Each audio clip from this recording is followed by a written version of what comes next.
Hey everybody, I'm Greg. Welcome to Greg's Beer Reviews. Let's go see what's in the fridge today.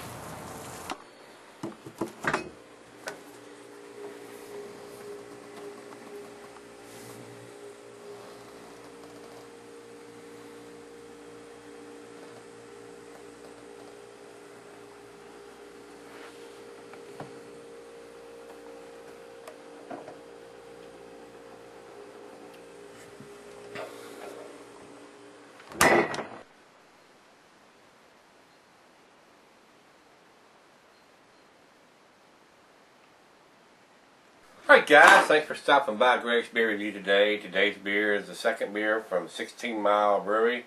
This is their Amber Sun Ale. And as I stated from the last one, no date on the bottle and no ABV that I could find anywhere on any website, including their own. They don't want you to know what that is. So, thumbs up for putting it in the big aluminum bottle. It's just like being in a can. There's no light can get into this, and it's a pretty heavy-duty bottle. I mean, you can hardly dent it when it's empty. So it's pretty stout packaging. It just needs to have a little more information on it. So that being said, you know how I feel about that. So this is brewed by the 16 Mile Brewery, and they're out of Georgetown, Delaware. American Amber / Red Ale, year-round serving on this one also. So they make these two styles all year long. The one I had yesterday and this one. So if you can get their beers, you should be able to get this one too all year long. Food pairing: the cheese is sharp blue cheddar, and the meat is beef, poultry, and fish. Glassware is pint, stein, mug, tumbler, about anything you want to pour it in. I can't recommend it for extended cellarings, and nobody else can because we don't have a clue how old the damn beer is or what the ABV is. So let's get the cap off of it and see what we got, guys. I'm gonna pour this a little aggressive. See if we can even get a head out of it.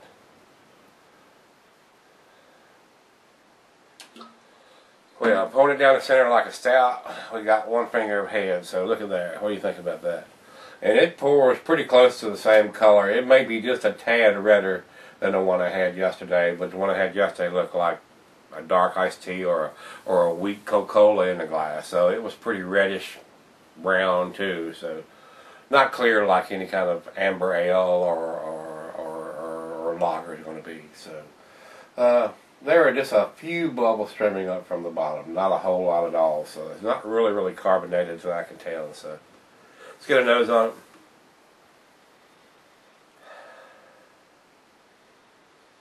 Doesn't smell quite as grassy, grainy as the one I did yesterday. It's more of a heavier, malty, smell. Smells pretty good, really. Well, let's give it a taste. Cheers, everybody.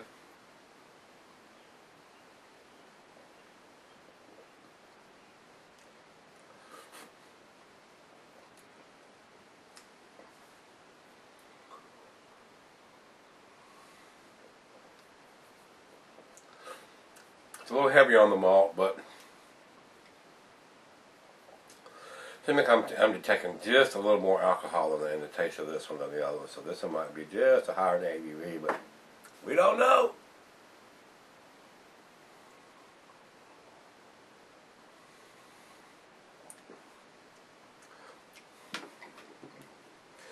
Very easy drinking. I mean, if their intent is to have a sessionable ale, that's probably going to be easy to drink by everybody, and not just people that are craft beer drinkers, people that drink the macro lagers and stuff.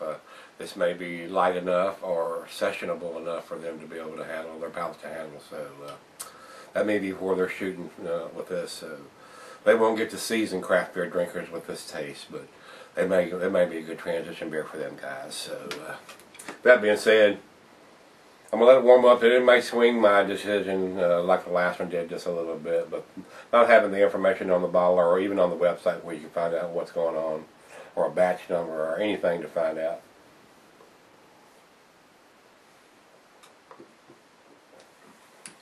Probably going to be an average beer on this one too, guys. So let's just waste my mind in the next 15 or 20 minutes. It might, though. The other one got a little bit better, so maybe this one will too. I'll be right back and we'll find out. Alright guys, thanks for sticking around. Got just a little left in the glass here. I mean, as it warms up, it gets a little better. Both of them did. the one I had yesterday and this one. We need a date on the bottle, or a batch number, and an ABV. We need to know how much alcohol, so we know how many we can drink. I mean, come on, guys. 16 Mile Brewery, you gotta do better. This would also be a B beer, more than likely, if we could get that information. The packaging's excellent. The beer is not outstanding, but it's probably an above average beer, but it's going to get to C probably. Final chug says C. It gets a 4 on the scale.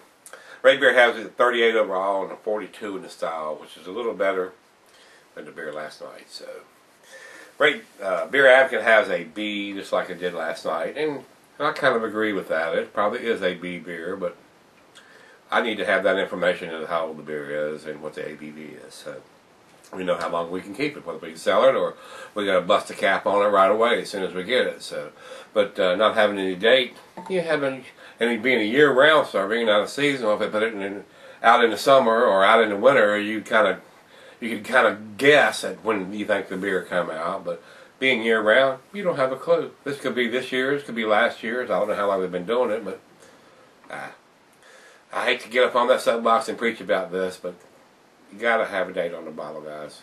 We gotta know how old the beer is, especially if you do it year-round. How are we gonna know? Would you buy a loaf of bread you didn't have a date on? I mean, especially if it was in something you couldn't see through till you got it home and opened it up and it had mold growing on it. I mean, whoever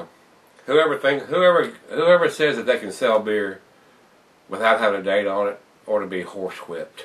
So with that being said, guys, rate, comment, subscribe, and we'll see you tomorrow. Hope you don't get horsewhipped.